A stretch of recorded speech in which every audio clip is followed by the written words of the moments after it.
Our scripture reading this morning is Genesis chapter 45, verses 1 through 15. Then Joseph could no longer control himself before all those who stood by him, and he cried out, "Send everyone away from me." So no one stayed with him when Joseph made himself known to his brothers. And he wept so loudly that the Egyptians heard it, and the household of Pharaoh heard it. Joseph said to his brothers, "I am Joseph. Is my father still alive?" But his brothers could not answer him, so dismayed were they at his presence. Then Joseph said to his brothers, "Come closer to me." And they came closer. He said, "I am your brother Joseph, whom you sold into Egypt. And now do not be distressed or angry with yourselves because you sold me here. For God sent me before you to preserve life. For the famine has been in the land these 2 years, and there are 5 more years in which there will be neither plowing nor harvest. God sent me before you to preserve for you a remnant on earth and to keep alive for you many survivors. So it was not you who sent me here, but God. He has made me a father to Pharaoh and lord of all his house and ruler over all the land of Egypt. Hurry and go up to my father and say to him, 'Thus says your son Joseph, God has made me lord of all Egypt. Come down to me, do not delay. You shall settle in the land of Goshen, and you shall be near me, you and your children, and your children's children, as well as your flocks, your herds, and all that you have. I will provide for you there, since there are 5 more years of famine to come, so that you and your household and all that you have will not come to poverty. And now your eyes and the eyes of my brother Benjamin see that it is my own mouth that speaks to you. You must tell my father how greatly I am honored in Egypt, and all that you have seen. Hurry and bring my father down here." Then he fell upon his brother Benjamin's neck and wept, while Benjamin wept upon his neck. And he kissed all his brothers and wept upon them. And after that, his brothers talked with him. This is the word of God for the people of God. Thanks be to God. So last week on our ongoing journey through the book of Genesis, the stories about Abraham's descendants, we met the 12 sons of Jacob, whose name had been changed to Israel. So as a quick refresher, we learned that only 2 of those 12 sons were born to Jacob's one true love, Rachel. And those sons' names were Joseph and Benjamin. Joseph was the older of those boys, and Rachel had died during Benjamin's birth. So those 2 sons were all Jacob had left of the woman he loved more than any other. Jacob made no secret about the fact that Joseph was his favorite son. He gave him this special robe, and more than once he sent him out to go check up on all the rest of the boys. And more than once, Joseph had come back with a not-so-great report about the rest of those boys. So that did not endear Joseph to his brothers. Not to mention the fact that Joseph had had some dreams that seemed to imply that one day all of his brothers and even their parents were going to be bowing down to Joseph. So one day the brothers saw this opportunity. They decided to rid themselves of this favorite son who thought so highly of himself, and they attacked, originally intent upon killing him, but eventually deciding to sell him into slavery instead. They took his fine, fancy robe, and they tore it up and dipped it in animal blood, and then they told their father that Joseph had been killed by a wild animal. Meanwhile, Joseph was carried away to Egypt, where he is sold to a wealthy man named Potiphar. Things are going fairly well for Joseph in Potiphar's house at first. He proves himself to be a competent and dependable servant, and so he rises through the ranks, and Potiphar eventually entrusts him with the whole household. Joseph might be a slave now instead of a beloved son, but he does what he can to make the best of his situation. Until one day the boss's wife decides that Joseph is a pretty good-looking guy, and she invites him to have a little fun together. Joseph refuses because he's a decent kind of guy, and he doesn't want to betray his boss like that or, sin against God. But the boss's wife doesn't take rejection very well. And so as he tries to get away from her, she grabs a hold of his cloak. And as he slips off, she keeps a hold of that cloak. And when the boss comes back, she has his cloak and says, Joseph, that servant you hired, what have you done? You brought him into our house and he tried to have his way with me. How dare he? So Joseph gets tossed into prison. Again, even in prison, the Lord was with Joseph, and he found favor in the eyes of the prison warden. The warden put Joseph in charge of things, and he was as well off as he could be given his circumstances. After some time passes, 2 of the king's servants were also put into prison. And one night, both of those men had dreams. And Joseph, with God's help, was able to offer the men interpretations of their dreams. One man's dream was favorable. The cupbearer would be restored to his former position, serving the king. But the other man, a baker, was not so lucky. His dream foretold that he would be executed. And both dreams came to pass just the way Joseph said. And then, although the cupbearer had said he would put in a good word for Joseph with the king, well, once he got back to his position, he kind of forgot. So Joseph stayed in prison. Until one night, the king had some dreams that disturbed him. He summoned all of his wise people, and no one could give him a satisfactory explanation of these dreams. And it was then that suddenly the cupbearer remembered, oh yeah, remember back when you threw me and the baker in prison? There was a guy there in prison who was able to interpret our dreams for us. And both of our dreams, they came true just the way that guy said. Maybe he could help you understand your dreams. So Joseph was summoned to appear before the king of Egypt. The wardens cleaned him up and gave him a new set of clothes for the occasion. And the king told Joseph about his dreams. Fat, healthy ears of corn and cows, 7 of them, swallowed up by 7 more scrawny, pitiful ears of corn and cows. So Joseph, through God, was able to tell Pharaoh that these dreams meant that something bad was about to happen through the whole land. There were going to be 7 years of abundance and prosperity, and things were going to be great. But then, right after that, there would be 7 years that were so bad that everything would be gone. It would be like none of that good stuff ever happened. A wise king, Joseph said, might want to put someone in charge of stockpiling and storing up all that good stuff during the 7 years of plenty, so that when the hard times came, there would be enough to see Egypt through. Pharaoh agreed and decided that Joseph was just the wise man for that job. So Joseph went from scruffy prisoner to second in command over all of Egypt. He marries an Egyptian woman. He has 2 sons. He names those sons Manasseh, which means that God made him forget all of the troubles of his old life and his father's household. His other son he names Ephraim because God has made him fruitful even in the land of his suffering. So, after those 7 years of plenty, the famine that Pharaoh's dreams foretold comes to pass.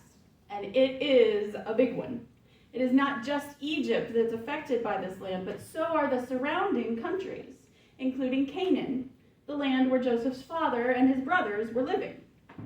Word gets around, though, that Egypt is doing pretty well during the famine, and so folks from those neighboring lands begin coming to Egypt to ask for help. Jacob hears the rumors about Egypt doing well and still having grain, and so he decides to send all his sons down to buy some. Well, all of his sons except Benjamin. Rachel is gone, and Joseph is gone, and so Jacob cannot bear to send Benjamin on this dangerous journey, on the chance that something might happen to him and he would lose him forever too. So the 10 older sons pack up and head down to Egypt in hopes that they might find a little grace and mercy there. And little do they know just how much grace and mercy they are going to need if they're going to come back from Egypt alive. Because when they get to Egypt, they appear before Joseph himself. And just as Joseph's dreams predicted, they are bowing down to the ground in front of him with their faces ashamed. They're asking if they might be allowed to just buy some grain for their starving households. And Joseph recognizes them, but they don't recognize him. At first, he speaks harshly to them, and he accuses them of being spies who have come to Egypt to case the joint, looking for weaknesses. They try to argue, oh, no, we're honest men. Can't you see? And can't you imagine Joseph thinking, yeah, you guys are a bunch of honest men, sure. So they told him that they were 12 sons of one man who lived in Canaan. They told him that one son remained with their father, and that there was another son who was no more. Joseph said, all right, I still think you're spies, but this is how we'll put it to the test. Go and get your youngest brother and bring him back here. He throws them in prison for 3 days so they have time to think over his proposition. He overhears them talking amongst themselves about how this suffering that they're going through must be because of what they had done to Joseph all those years ago. He turns away and he weeps for a moment, and then he goes back to them. And he decides, okay, you don't all have to stay here. I'll keep one of you in custody. And he ties up Simeon, has him bound before their eyes, and the rest of you can go and bring back your baby brother. Before they go, Joseph has their sacks filled with grain. And then he has the silver they brought to pay for that grain put back in the sacks. And the brothers, when they get away and they open up their sacks and find the gold or the silver still in there, they are horrified. They are sure that that powerful Egyptian who doesn't seem to like them very much is going to think they stole from him. When they get home, they tell their dad the whole story, the accusations, the test, the reappearing silver, and Jacob is distraught.